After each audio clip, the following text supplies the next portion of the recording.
According to federal prosecutors, reality TV star Peter Thomas failed to pay over $2.5 million in payroll taxes. Break through that tax guru. Got me thinking bigger now. That tax guru. Ain't no looking down. I'm Tyrone Taylor, enrolled agent. Case number 016. The reality TV star who learned payroll taxes aren't business money. Have you ever heard a business owner say, "I'll catch up on the payroll taxes once business picks back up"? A lot of business owners think that way. But here's the problem. Those payroll taxes were never business's money to begin with. And one reality TV personality learned that lesson the hard way. Peter Thomas is probably best known as a businessman and former cast member of the Real Housewives of Atlanta. He also owns several restaurants and nightlife businesses, including Bar One locations in Miami Beach and Baltimore, along with businesses in Charlotte, North Carolina. But this case isn't really about reality television. It's about payroll taxes. And payroll taxes are one of the IRS's highest enforcement priorities. Let me explain why. Every payday, employers withhold certain taxes from their employees' paychecks. Those include federal income tax withholdings and the employee's share of Social Security and Medicare taxes. The employer is required to hold those funds in trust until they're sent to the IRS. That's why they're commonly called trust fund taxes. Think about it this way. If your employer withholds money from your paycheck for federal taxes, you expect that money to make it to the IRS. The law expects the same thing. Those funds don't belong to the business. They're simply being held temporarily before they're turned over to the government. Court documents show that between 2017 and 2023, businesses controlled by Peter Thomas withheld employment taxes from employees but failed to pay more than $2.5 million in employment taxes to the IRS. That total included more than $1.7 million in trust fund taxes that had already been withheld from employees' wages. According to the DOJ, instead of paying those taxes over to the IRS, the businesses used money for other purposes.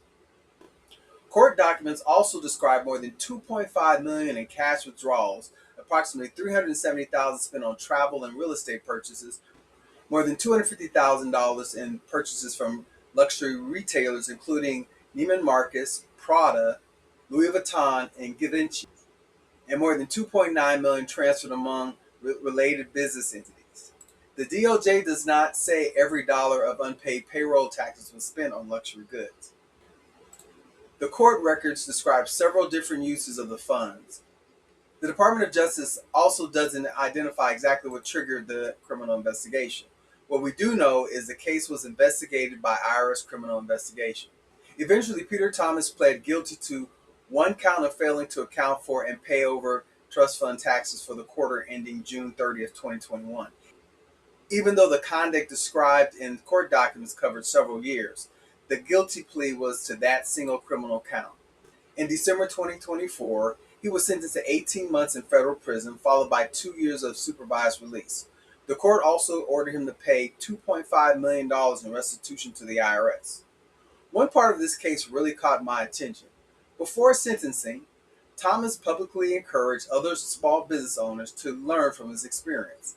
He acknowledged that he believed entering into an IRS payment plan would solve the problem, but later realized that criminal liability could still remain. That's an important lesson. A payment agreement can help solve a tax debt, but if criminal conduct has already occurred, entering into a payment plan doesn't automatically erase that exposure. That's why waiting to deal with payroll tax problems can become so dangerous. Here's what stands out to me. A lot of business owners think payroll taxes can be borrowed for a few months until cash flow improves. They'll tell themselves they'll pay it back later. But payroll taxes aren't a business loan. They're trust fund taxes. You're holding money that the law requires you to send to the IRS. When businesses start using those funds to cover operating expenses or other costs, the situation can snowball quickly.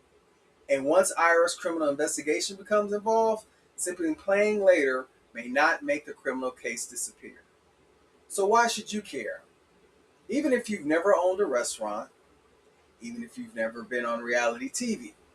This lesson applies to any small business owner with employees. If you're responsible for payroll taxes, You're responsible for making sure those taxes are deposited with the IRS. Ignoring that responsibility can lead to civil penalties, and in some cases, criminal prosecution. If your business is struggling with payroll taxes, don't ignore the problem. Address it early. The sooner you deal with it, the more options you generally will have available. Thanks for joining me for another Tax Guru Tax Crime File story. Again, I'm Tyrone Taylor, Enrolled Agent. Follow, like, and share if you enjoy learning about real tax crimes and the lessons behind them.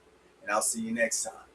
Real tax crimes, real court cases, real lessons, that Tax Guru Tax Crime File stories. Now the business looking clean, money coming through. Everybody asking who helped me break through. That tax guru got me thinking bigger now. That tax guru ain't no looking down. Yeah. From the chaos to the